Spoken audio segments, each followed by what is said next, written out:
आज आपको एक कहानी सुनाती हूँ, एक सच्ची प्रेम कहानी, वॉर एंड पीस।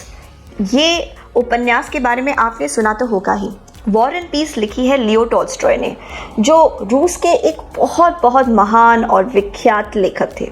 जब टॉल्स्टॉय 32 साल के थे तब उनकी शादी तय हुई थी 18 साल की सोनिया के साथ।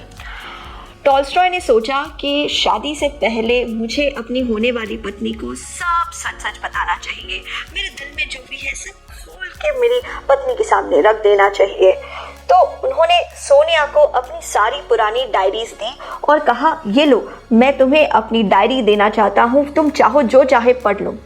सोनिया जैसे उन डायरीज को पढ़ने लगी, उसके बाद उन्हें पता चला कि किस तरीके से टॉल्स्टॉय एक बहुत ही रंगीन मिजाज के इंसान थे। उनकी पहले बहुत सारी प्रेमिकाएं थीं, उनका तो किसी और के साथ एक बच्चा भी था।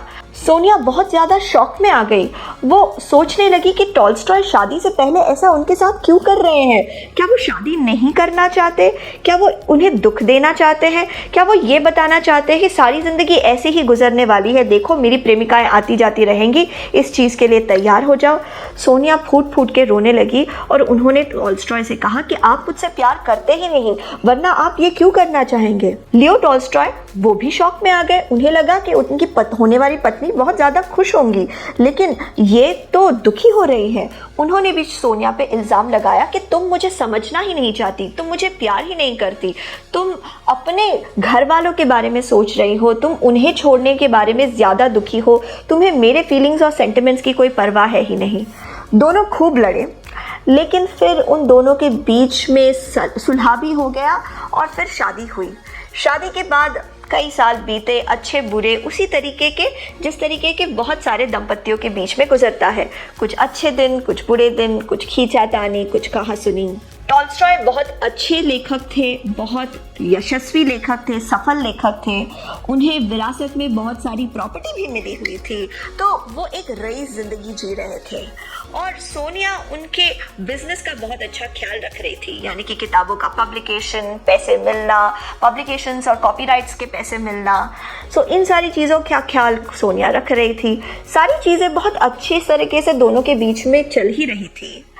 जब टॉल्स्टॉय को 50 साल क्रॉस करने के बाद लगने लगा कि वो कहीं पे एक क्राइसिस से गुजर रहे हैं, एक अजीब तरीके की असंतुष्टि उनके मन में जगह बनाने लगी।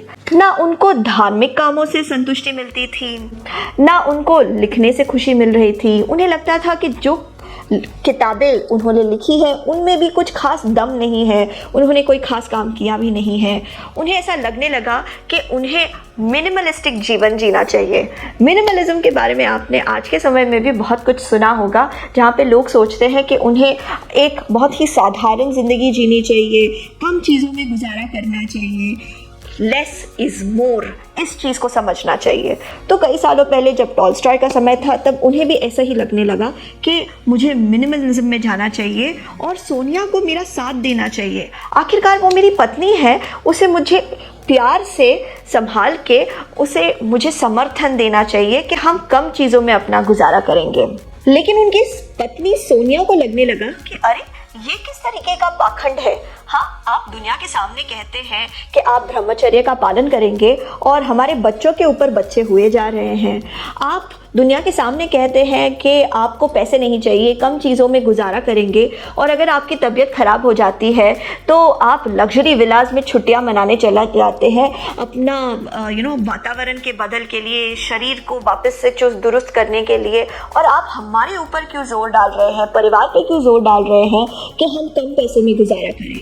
इस बात को लेके टॉल्स्टॉय और सोनिया के बीच में कहासुनी चलती ही रहती थी।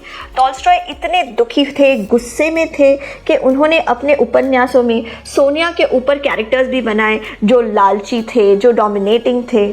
सोनिया को इस चीज़ का बहुत बुरा लगने लगा और ऐसा कई बार हुआ कि सोनिया ने अपनी जान लेने की कोशिश की, ठीक उसी स्टाइल में जिस स्टाइल में टॉल्स्टॉय के किताबों के कैरेक्टर्स सुसाइड करते थे।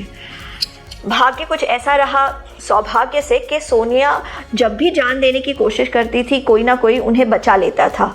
फिर उसके बाद टॉल्स्टॉय उनसे माफ़ी मांगते थे, कहते थे कि अरे तुम ऐसा क्यों कर रही हो, मत करो, ठीक है मैं तुम्हारी बात मानूंगा। लेकिन फिर से वापस सब चीज़ें घूम फिर के वैसी हो जाती थी जैसे पहली थी।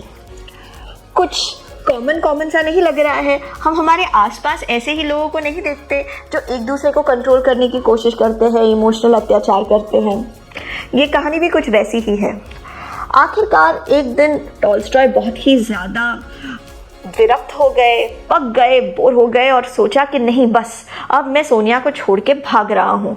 और रात को वो अपनी फैमिली को छोड़ के बाहर निकल गए, अपने दोस्त के साथ ट्रेन में बैठ के दूसरे शहर में जाने के लिए निकल गए। और जैसे ही सोनिया को पता चला, सोनिया ने उनसे माफ़ी मांगी, चिट्ठी लिखकर कहा कि आप वापस आ जाइए, मैं बदल जाऊंगी, मैं सब कुछ आपके हिसाब से करूंगी। लेकिन टॉल्स्टॉय आगे बढ़ चुके थे और टॉल्स्टॉय की इस समय बहुत ज़्यादा उम्र हो चुकी थी। ये सफ़र उनको बहुत ज़्यादा सूट नहीं किया। सफ़र में उनकी तबीयत बिगड़ गई और उनको ट्रेन में जाते जाते ही पास के एक रेलवे स्टेशन में स्टेशन मास्टर के कॉटेज में ले जाया गया, जहाँ पे वो थे। जब सोनिया को खबर मिली कि टॉल्स्टॉय कहाँ है, सोनिया वहाँ पे पहुँची। सोनिया को अंदर नहीं जाने दिया गया क्योंकि टॉल्स्टॉय नहीं चाहते थे, वो उनसे बात नहीं करना चाहते थे, बहुत ज़्यादा नाराज़ थे। जब टॉल्स्टॉय बेहोश हो गए तो सोनिया अंदर आई, अपने पति के माथे को चूमने लगी, उनसे माफ़ी मांगने लगी। और फिर थोड़े ही समय के बाद टॉल्स्टॉय ने अपनी आखिरी सांसें ले ली। सोनिया ने उस समय के बाद हमेशा अपने आप को दोष दिया और दुखी रही कि कहीं पे उनके पति की जान इसलिए चली गई क्योंकि उन दोनों के बीच में मनमुटाव दूर नहीं हो पाया, क्योंकि वो फ्लेक्सिबल नहीं हो पाई। ये कहानी मुझे ऐसा लगता है कि हमारे में से बहुत सारे लोगों की कहानी है। आम तौर पे ही हम इस तरीके की ज़िंदगियों को देखते हैं हमारे आसपास, जहाँ पे लोग एक दूसरे को प्यार करते हैं लेकिन अपने शर्तों पे। हम चाहते हैं कि सामने वाला व्यक्ति अपने आप को बदले ताकि हमारी ज़िंदगी और ज़्यादा आसान हो जाए। मैंने अपने काम में ऐसे बहुत सारे लोगों को देखा है जो समय के साथ जब किसी चीज़ में बेहतर होने लगते हैं, जैसे कि अगर उनकी आध्यात्मिक रुचि बढ़ती है, जैसे कि वो अच्छी किताबें पढ़ने लगते हैं या कोई ख़ास चीज़ सीख रहे हैं, कुछ नया चीज़ कर रहे हैं, तो फिर उसके बाद वो ज़ोर देने लगते हैं कि उनके परिवार को भी वही सारी चीज़ें करनी चाहिए जो वो कर रहे हैं। जैसे कि खुद वीगन बन रहे हैं तो परिवार को फोर्स करना कि आप भी वीगन बन जाओ। जैसे कि खुद आध्यात्मिक रास्ते पे जा रहे हैं और अगर खुद कहीं पे ब्रह्मचर्य का पालन कर रहे हैं तो अपने स्पाउस को जोर देना। मैंने शब्द यूज़ किया है स्पाउस, यानी कि ये काम आदमी भी कर सकते हैं, औरत भी कर सकती है, कि अपने स्पाउस को जोर देना कि क्योंकि मैं ब्रह्मचर्य का पालन कर रही हूँ या कर रहा हूँ, इसलिए तुमको भी यही चीज़ माननी पड़ेगी। हमें ये समझना चाहिए कि हमारे पार्टनर को अधिकार है कि वो अपनी स्पीड में ज़िंदगी में आगे बढ़े और वो किस डायरेक्शन में आगे बढ़ेंगे ये भी उनके ही ऊपर है। हम उनका डायरेक्शन तय करने का अधिकार नहीं रखते। जिस तरीके से हमें ये स्वतंत्रता चाहिए कि हम किस स्पीड से आगे बढ़ेंगे, किस डायरेक्शन में आगे बढ़ेंगे, उस तरीके से दूसरों को भी ये स्वतंत्रता होती है। एक तरीके से हम सब कुएं के मेंढक हैं। हमें यही लगता है कि जो हम सोचते हैं वो सही है, जो हमारा दृष्टिकोण है वो सही है। जितनी हमने दुनिया देखी है बस दुनिया उतनी ही है। देखिए, ये ज़रूरी है कि आप अपने दृष्टिकोण को अच्छा माने और अपने दृष्टिकोण के हिसाब से अपने निर्णय ले, लेकिन अपने दृष्टिकोण को किसी और के ऊपर थोपना ये समझदारी नहीं है। अगर आप अपनी शादी में कोई डिसीजन लेते हैं, चाहे वो ब्रह्मचर्य पालन करना हो या अपने खान पान को बदलना हो या अपने धर्म को बदलना हो या अपने स्पिरिचुअल रास्ते को बदलना हो, तो फिर इस चीज़ का ध्यान रखिए कि आप अपने डिसीजंस को लेने से पहले अपने पार्टनर को कॉन्फिडेंस में लें, अपने पार्टनर से अनुमति लें। अगर आपकी इच्छा है कि आप ब्रह्मचर्य का पालन करेंगे तो पार्टनर को कम से कम कॉम्पेंसेट तो ज़रूर कीजिए कि अगर आप उनको यौन संबंध नहीं दे सकते तो कुछ और दूसरा क्या देंगे ताकि उनकी ज़िंदगी में उस खालीपन की भरपाई हो सके। या फिर कम से कम अपने पार्टनर को वो परमिशन तो दे ही दीजिए कि वो अपनी ज़िंदगी में स्वतंत्र है अपने लिए खुशियाँ ढूंढने के लिए। जब आपके और आपके पार्टनर के बीच विचारों में मतभेद है और अगर आप उस मतभेद को मिटाना चाहते हैं तो पहले अपने पार्टनर के फीलिंग्स के साथ एम्पथाइज कीजिए। समझिए कि उनके अंदर क्या फीलिंग चल रही है, क्या इमोशन चल रहा है, भाव क्या है, उनकी असल ज़रूरत क्या है। जिस तरह से टॉल्स्टॉय की ज़रूरत थी कि वो ज़िंदगी में और ज़्यादा मायने ढूंढ रहे थे, अगर सोनिया इस बात को समझ लेती कि टॉल्स्टॉय अपनी ज़िंदगी में ज़्यादा मायने ढूंढ रहे थे तो शायद वो टॉल्स्टॉय को किसी और भाषा में अपनी बात समझा सकती।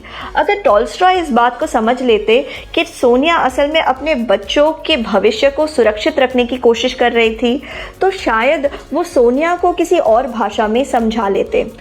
तो हमेशा कोशिश कीजिए कि आप अपने पार्टनर के साथ एम्पथाइज करें, उनके ऊपर अपने विचारों को ना थोपें और अपने आप को स्वतंत्रता अगर देते हैं तो सामने वाले को भी स्वतंत्रता दीजिए।